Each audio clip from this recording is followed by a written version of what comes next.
ನಮಸ್ಕಾರ ವೀಕ್ಷಕರೇ, ಶ್ರೀಗರಿ ವಾರ್ತೆಗರಿಗೆ ಸ್ವಾಗತ. ನಾನು ನಿಮ್ಮ ಗ್ರಹೇಶ್ವರ ಗಾರ್ಡಿಗೇಂದ್ರ. ದಿನಾಂಕ ಮೇ 16, 2026ರಂದು ಕವಿತಾ ಕಲಾ ತಂಡ ಮೈಸೂರು ಪ್ರಸ್ತುತಪಡಿಸುವ ಗಣೇಶ ಅಮೀನಗಡ ರಚಿಸಿ ನಿರ್ದೇಶಿಸಿದ ಮಧುರ ಚೆನ್ನ ಅನುಭವಿಯೊಂದಿಗೆ ಅನುಸಂಧಾನ ಏಕವ್ಯಕ್ತಿ ನಾಟಕ ಪ್ರದರ್ಶನ, ಪ್ರಸ್ತುತಿ ಜನದೇವ ಗಲಗಲ, ಪೋಸ್ಟರ್ ಬಿಡುಗಡೆ ಶ್ರೀ ನಿತೇಶ್ ಪಾಟೀಲ್, ಪ್ರಾದೇಶಿಕ ಆಯುಕ್ತರು ಮೈಸೂರು ಡಾಕ್ಟರ್ ದೇವಪ್ರಿಯ ಗಲಗಲಿ, ಮಧುರ ಚೆನ್ನರ ಪುತ್ರರು ಡಾಕ್ಟರ್ ಮೊರಬಾದ ಮಲ್ಲಿಕಾರ್ಜುನ, ಹಿರಿಯ ಲೇಖಕರು ಶ್ರೀ ಮಡಿಕೆರೆ ಗೋಪಾಲ್, ಅಧ್ಯಕ್ಷರು ಜಿಲ್ಲಾ ಕಸಾಪ ಮೈಸೂರು ಶುಭಾ ಸಂಜಯ್ ಅರಸ್, ಸಂಸ್ಥಾಪಕರು ಮೈಸೂರು ಸಾಹಿತ್ಯ ಸಂಭ್ರಮ ಶ್ರೀ ಪ್ರವೀಣ ಗೋರಬಾಳ, ಮುಖ್ಯ ವ್ಯವಸ್ಥಾಪಕರು ಎಸ್ಬಿಐ ಮೈಸೂರು ಶ್ರೀ ರಾಮಚಂದ್ರ ಭಟ್, ಅಧ್ಯಕ್ಷರು ಉತ್ತರ ಕನ್ನಡ ಜಿಲ್ಲಾ ಸಾಂಸ್ಕೃತಿಕ ಸಂಘ ಮೈಸೂರು ಶ್ರೀ ಎಂ ಚಂದ್ರಶೇಖರ್, ಸಂಸ್ಥಾಪಕ ಅಧ್ಯಕ್ಷರು ಕನ್ನಡ ಸಾಹಿತ್ಯ ಕಲಾಕೂಟ ಸಹಕಾರ ಉತ್ತರ ಕನ್ನಡ ಜಿಲ್ಲಾ ಸಾಂಸ್ಕೃತಿಕ ಸಂಘ ಮೈಸೂರು, ಜಿಪಿಐಇಆರ್ ಮೈಸೂರು, ಸ್ಥಳ ಕಿರುರಂಗಮಂದಿರ ಮೈಸೂರು.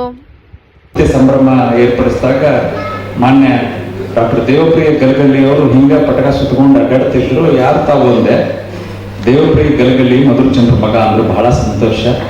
ಅವರು ಪರಿಚಯ ಆಗಿ ಮುಂದೆ ಜುಲೈ 31 ಮಧುರಚಂದ್ರ ಸಾಹೇಬ್ರ ಇದು ನಾಟಕ ಮುಗಿತನ ಮಾತಾಡ್ಬೇಡ್ರಿ, ಇದು ನಮ್ಮ ಅವಧಿ, ನೀವು ಬಂದಿರಿ ಕರೆಕ್ಟ್ ನಮ್ಮ ಅವಧಿಗೆ ಮಾನ್ಯತೆ ಕೊಡಿ ಪ್ಲೀಸ್.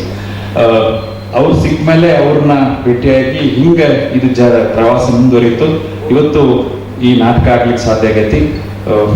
ಈಗ ಉದ್ಘಾಟನೆ ಆಗಲಿದೆ. ಉದ್ಘಾಟನೆಯನ್ನ ಎಲ್ಲರೂ ಗಣ್ಯರು ಪೋಸ್ಟರ್ ಬಿಡುಗಡೆ ಮಾಡುವ ಮೂಲಕ ಉದ್ಘಾಟಿಸ್ತಾರೆ.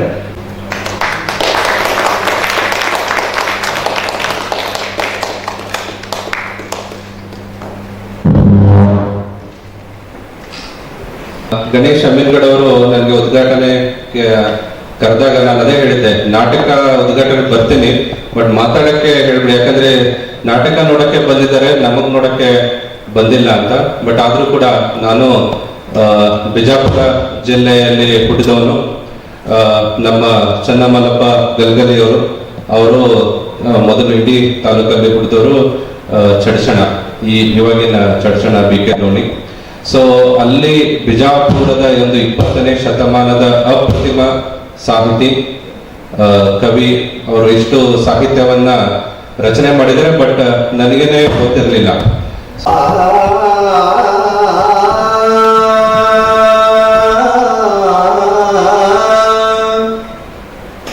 ದೇವಲೀಲೆಯೋ ಕಾಣೆ ಕರ್ಮಜಾಲವ ಕಾಣೆ. ಮಧುರ ಚೆನ್ನ ಅನುಭಾವಿಯೊಂದಿಗೆ ಅನುಸಂಧಾನ ಈ ನಾಟಕ ಕಥಾನಕ ನಾಟಕದ ಪ್ರದರ್ಶನಕ್ಕೆ ಅದನ್ನು ವೀಕ್ಷಿಸಲು ಬಂದಂಥ ಮೈಸೂರಿನ ಸಾಹಿತ್ಯಾಸಕ್ತರು, ಸಾಹಿತ್ಯಾಭಿಮಾನಿಗಳಿಗೆ, ಅನುಭಾವಿಗಳಿಗೆ, ಗ್ರಾಮ್ಯ ರಸಿಕರಿಗೆ, ತಮಗೆಲ್ಲರಿಗೂ ಜಗದೇವ್ ಗಲಗಲಿಯ ಅನಂತ ಅನಂತ ನಮನಗಳೊಂದಿಗೆ ಚನ್ನಮಲ್ಲಪ್ಪ ಗಲಗಲಿ ಅಂತ. ಚನ್ನಮಲ್ಲಪ್ಪ ಸಿದ್ಧಲಿಂಗಪ್ಪ ಗಲಗಲಿ ಅಂತ ಅಂದ್ರೆ ಬಹಳ ಜನರಿಗೆ ಅರ್ಥ ಆಗಲ್ಲ. ಯಾರು ಚನ್ನಮಲ್ಲಪ್ಪ, ಯಾರು ಸಿದ್ಧಲಿಂಗಪ್ಪ, ಏನು ಗಲಗಲಿ ಅಂತ. ಉತ್ತರ ಕರ್ನಾಟಕದಲ್ಲಿ ಹೆಸರನ್ನು ಹೇಗಿರುತ್ತೆ ಅಂದ್ರೆ, ಮೊದಲು ತಮ್ಮ ಹೆಸರು, ನಂತರ ತಂದೆಯ ಹೆಸರು, ಕೊನೆಗೆ ಅಡ್ಡ ಹೆಸರು. ಹಾಗೆ ಚನ್ನಮಲ್ಲಪ್ಪ ಅನ್ನೋದು ಹೆಸರು, ತಂದೆ ಹೆಸರು ಸಿದ್ಧಲಿಂಗಪ್ಪ, ಅಡ್ಡ ಹೆಸರು ಗಲಗಲಿ.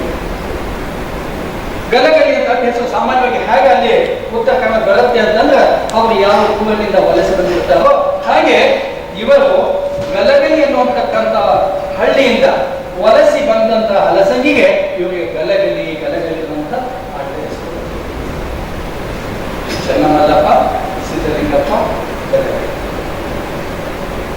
20ನೇ ಶತಮಾನ, ಈ ಶತಮಾನದ ಸಾಹಿತ್ಯ ಲೋಕ ಕಂಡಂತ ಅದ್ಭುತ ಅನುಭಾವಿ ಕವಿ, ಸಂಪಾದಕ, ಸಂಶೋಧಕ, ಬಹುಭಾಷಾ ಪಂಡಿತ, ಲಿಪಿಶಾಸ್ತ್ರಜ್ಞ, ಶಾಸನಗಳಲ್ಲಿ ಪಂಡಿತ, ಅನುಪಮ ಜ್ಞಾನಿ, ಅಪ್ರತಿಮ ಯೋಗಿ, ಪಾಂಡಿಚೇರಿಯ ಶ್ರೀ ಮಾತಾರವಿಂದರ ಅನನ್ಯ ಭಕ್ತ ಆದಂಥವರು ಮಧುರ ಚೆನ್ನ ತಥಾ ಚೆನ್ನಮಲ್ಲಪ್ಪ ಗಲಗಲಿ. ನಮಗೆ ಕುತೂಹಲ ಇರಬಹುದು, ಅಥವಾ ಚೆನ್ನಮಲ್ಲಪ್ಪ ಗಲಗಲಿ ಹಾಗೆ ಇದ್ರು ಅಂತ. ಆರಡಿ ಎತ್ತರದ, ನೀಲು ಮೊಗದ, ಗೋಧಿ ಬಣ್ಣದ, ತೆಳ್ಳನೆಯ ದೇಹದ ವ್ಯಕ್ತಿ ಮಧುರ ಚೆನ್ನ. ಅವರೇ ಮಧ್ಯದಲ್ಲಿ ಮಧುರ ಚೆನ್ನ. ಮತ್ತೆ ಮುಂದಿನ ವಾರ್ತೆಗರಿಯಲ್ಲಿ ಭೇಟಿಯಾಗೋಣ. ಶ್ರೀಗರಿ, ನಿಮ್ಮ ಮನದಾಳದ ಗರಿ. ನಮಸ್ಕಾರ.